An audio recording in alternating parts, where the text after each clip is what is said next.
तो तुम्हारा बर्जर्क के 16th पार्ट में स्वागत है। और ये चैप्टर थोड़ा ज्यादा डार्क होने वाला है और इसमें कुछ राज भी खुलने वाले हैं, ध्यान से सुनना। तो आज हम कवर करेंगे चैप्टर 51 से 55 तक। और अगर तुमने बाकी के चैप्टर्स नहीं देखे हैं तो पहले जाकर वो देखो, लिंक डिस्क्रिप्शन में। तो चलो सीधा स्टार्ट करते हैं। साथे तो चलो थोड़ा रिकैप करते हैं।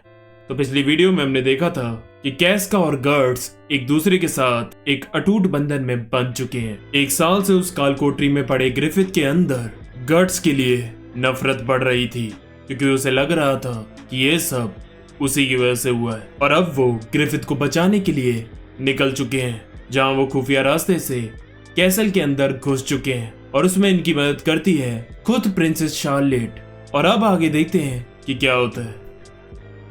Chapter 51 and 52 festival eve part 1 and 2। Princess खुद उनके साथ जाने के लिए तैयार थी। प्रिंसेस कहती है अब मेरा यहाँ कोई नहीं। और राजा ने जो प्रिंसेस के साथ कांड किया था, उसके बाद शार्लेट ने राजा से सारे बंधन तोड़ दिए थे। फिर भी कैस्का प्रिंसेस को मना कर देती है कि वो उसे अपने साथ नहीं ले जा सकती। वो कहती है क्योंकि हो सकता है कि हम ग्रिफिथ को यहाँ से लेकर जैसे तैसे निकल भी जाएं, लेकिन अगर हम आपको ले गए तो राजा हमारा पीछा कभी नहीं छोड़ेगा, चाहे हम कहीं भी चले जाएं। वो अपनी बेटी को वापस पाने के लिए अपना सारा जोर लगा देगा। लेकिन फिर भी प्रिंसेस जिद करती है और कहती है मुझे कोई दौलत शौहरत नहीं चाहिए, मुझे सिर्फ ग्रिफिथ के साथ रहना है। लेकिन फिर भी कैस्का मानती नहीं है। उसके बाद प्रिंसेस बच्चों की तरह चिल्लाने लगती है कि मुझे नहीं पता, मैं जाऊंगी। और फिर उसकी जिद के सामने कैस्का को झुकना ही पड़ता है। और फिर वो सब मिलकर टावर की तरफ जाते हैं, जहाँ उसके गेट के बाहर गार्ड्स खड़े थे। जूदो उन्हें 1 सेकंड में खत्म कर देता है और फाइनली वो अब टावर ऑफ रीबर्थ में एंटर कर चुके हैं। दूसरी तरफ हमें बैंड ऑफ हॉक्स का बेस दिखाया जाता है, जहाँ रिकेट और बाकी हॉक्स के मेंबर्स थे। रिकेट पानी लेने के लिए तालाब की तरफ आया था और तभी उसे आसमान में एक बड़ी सी फेरी दिखती है, जो कि सीधा उसके बेस की तरफ चली जाती है। इसलिए फिर वो भी भागकर वापस जाता है। और जब वो वहां पहुंचता है तो वो देखकर हैरान हो जाता है कि वहां हर तरफ अंधेरा था और उसके सारे साथी वहां से गायब हो चुके थे। तभी उस अंधेरे में से उसे एक अपना साथी दिखता है। वो उससे कहता है रिकेट यहाँ से भाग जाओ। लेकिन तभी उसके पीछे से एक मॉन्स्टर निकलता है, जिसके दांतों में वो फंसा हुआ था और फिर वो उसकी आंखों के सामने उसे खा जाता है। लेकिन एक चीज तुमने नोटिस करी, ये डीमन प्रोलॉग के चैप्टर्स में आ चुका है। शायद मेरी बरसक के पार्ट 3 वाली वीडियो में है ये। और तभी उसे पीछे से कुछ आवाजें सुनाई देती हैं। वो पीछे देखता है तो वहां कुछ और मॉन्स्टर्स थे और उनके नीचे उसके साथियों की लाशों का ढेर लगा हुआ था। वो बड़ी सी फेरी भी पेड़ पर पीछे बैठी हुई थी। रिकेट ये सब देखकर इतना घबरा गया था कि उस वक्त उसकी बॉडी हिल भी नहीं पा रही थी और वो डीमन उसको खाने वाला ही होता है कि तभी पीछे से स्कल नाइट आ जाता है। वो सारे डीमंस उसे देखकर घबरा जाते हैं। स्कल नाइट उनसे कहता है वापस जाओ, मैं अब तुम्हें इस जगह को और बर्बाद करने नहीं दूंगा। और फिर वो सारे डीमंस वहां से चुपचाप चले जाते हैं।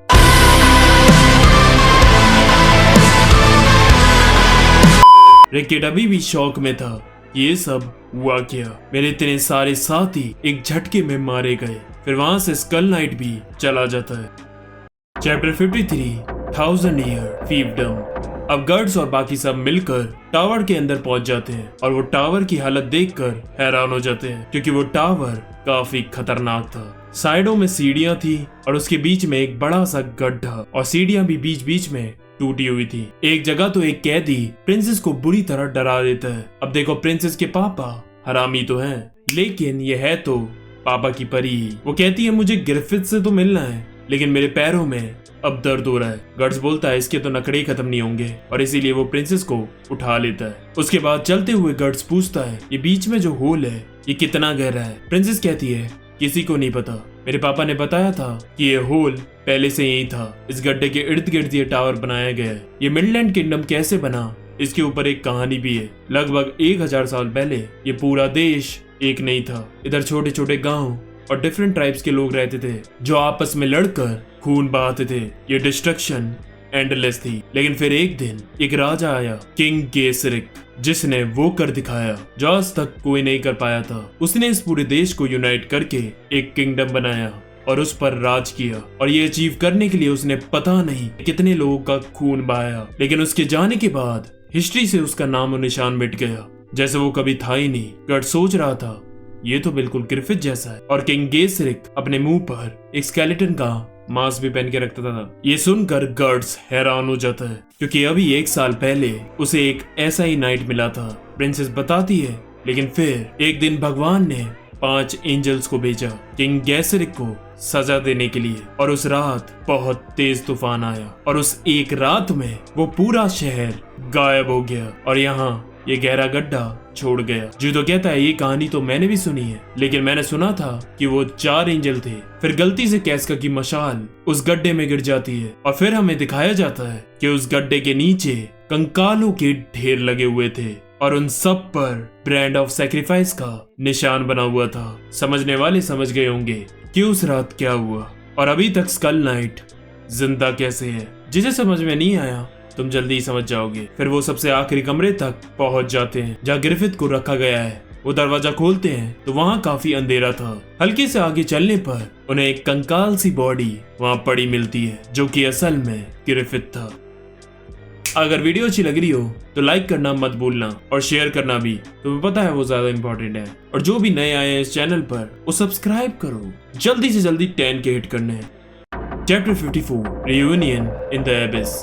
वो सब ये देखकर हैरान थे कि ये ग्रिफिथ है। उसकी इतनी बुरी हालत हो गई थी कि जब गर्ट्स उसे उठाता है तो वो नोटिस करता है कि उसके हाथ और पैर के टेंडेंस काट दिए गए हैं। टेंडेंस की सपोर्ट से ही हमारे हाथ और पैर मूव करते हैं। इसका मतलब वो एक तरह से पैरालाइज ही था। यहाँ तक कि उसकी जीभ भी काट दी गई थी। फिर वो उसका मास्क उतारते हैं और उसके मुंह की इतनी बुरी हालत कर दी थी कि हमें वो दिखाया तक नहीं जाता। गर्ट्स कैस्का से कहता है पीछे रहना, इसे तुम देख नहीं पाओगी। फिर ग्रिफिथ की आंखें खुलती हैं और गुस्से से भरा ग्रिफिथ गर्ट्स को सामने देखकर वो अपने हाथ हिलाकर उसका गला दबाने की कोशिश करता है, लेकिन उसमें इतनी भी ताकत नहीं थी।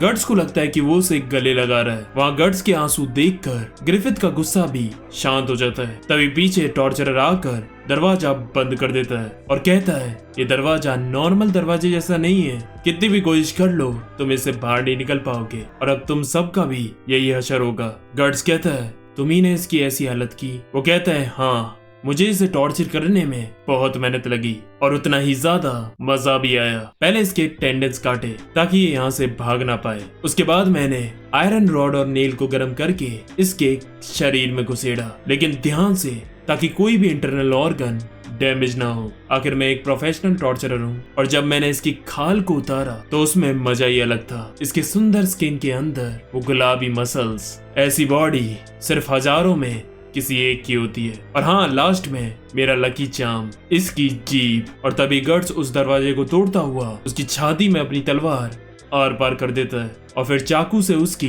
जीभ काट देता है। वो उसे भीख मांग रहा होता है कि मुझे मत मारो। गर्ट्स कहता है मुझे समझ नहीं आ रहा तुम क्या कह रहे हो, जरा साफ साफ कहो। और फिर वो उसे नीचे फेंक देता है। तभी हम देखते हैं कि वहाँ मिडलैंड के सोल्जर्स भी आ चुके हैं और गर्ट्स इस टाइम बहुत ही ज्यादा गुस्से में है।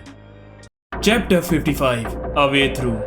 गर्ट्स कहता है फॉलो मी और पूरा एक बीस्ट मोड में वो सबकी गर्दनें एक साथ उड़ा देता है। वो उन्हीं के सोल्जर्स को शील्ड की तरह यूज करता हुआ उन्हें मारता जा रहा था और कुछ ही टाइम में वो उन सारे सोल्जर्स को मारकर ऊपर पहुंच जाता है जहां और सोल्जर्स उनका इंतजार कर रहे थे। सारे सोल्जर्स ये देखकर घबरा गए थे कि ये तो वही है जिसने एक बैटल में अकेले 100 सोल्जर्स मारे थे। तभी उनका कैप्टन आगे आता है और कहता है तो क्या हुआ, इसने कितने भी सोल्जर्स मारे हो, अभी तुम्हें दिख नहीं रहा कि ये कितना थका हुआ है, अभी ये क्या ही कर लेगा।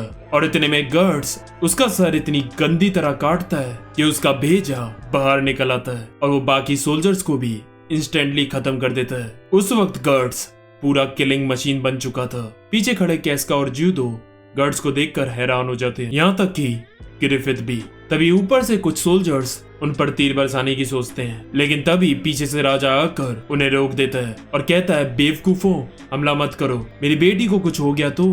तभी राजा देखता है कि अभी भी शार्लेट ग्रिफिथ के साथ ही खड़ी थी। उसे देखकर गुस्सा आ रहा था और अब उससे ये सब सहा नहीं जा रहा था और फिर वो अपने सोल्जर्स को ऑर्डर देता है, जाओ बाकी राका को बुला कर लाओ। सारे सोल्जर्स ये सुनकर हैरान हो जाते हैं, क्या सच में महाराज। और यहीं ये चैप्टर खत्म हो जाता है। लाइक शेयर सब्सक्राइब तुम्हें पता ही है कर दो। आज के लिए बस करते हैं। आरिगतो।